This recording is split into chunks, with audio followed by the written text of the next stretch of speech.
Mr. Know-all, I wanted the cabin all to myself, but the passenger traffic in the ocean-going liners was heavy. Accommodation was very hard to get by, so I was prepared to dislike Max Colada, my cabin mate, even before I knew him.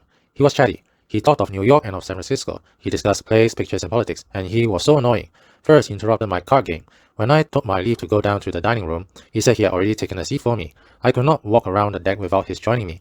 It never occurred to him that he was not wanted. He was a good mixer, and 3 days knew everyone on board. He ran things. He managed the sweeps, conducted the auctions, collected money for prizes at sports, organized the concert, and arranged the fancy dress ball.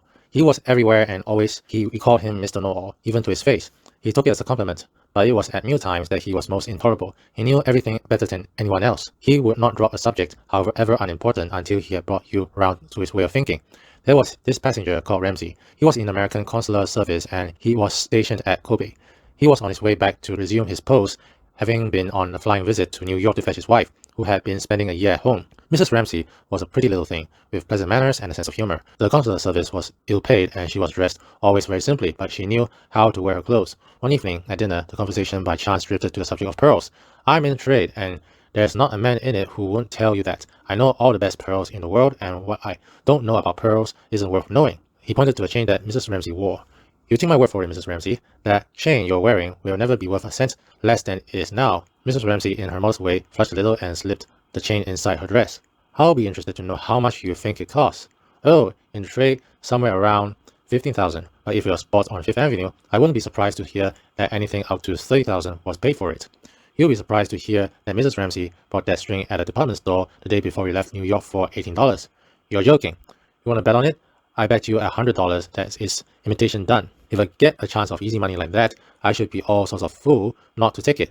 But how can it be proved? Let me look at the chain, and if it's an imitation, I'll tell you quickly enough. I can afford to lose $100. Take it off, dear. Let the gentleman look at it as much as he wants. Mrs. Ramsey hesitated a moment. She put her hands to the crack. I couldn't undo it. Mr. Colada will just have to take my word for it. I had a sudden suspicion that something unfortunate was about to occur, but I could not think of nothing to say. I'll undo it. He handed the chain to Mr. Colada. Mr. Colada took a magnifying glass from his pocket and closely examined it. A smile of triumph spread over his face. He handed back the chain. He was about to speak. Suddenly, he caught sight of Mrs. Ramsey's face. It was so white that she looked as though she were about to faint. She was staring at him with wide and terrified eyes. I was mistaken. It was a very good imitation. I think $18 was just about as much as the damn thing's worth. He took out his pocketbook and from it $100 note.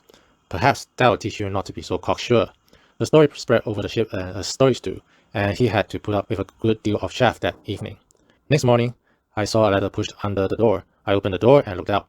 There was nobody there. It was addressed to Max Colada. I handed it to him. He opened it. It was a $100 note. He looked at me and again he read it. He tore the envelope into little bits. No one likes being made to look like a perfect damn fool. Were the pearls real?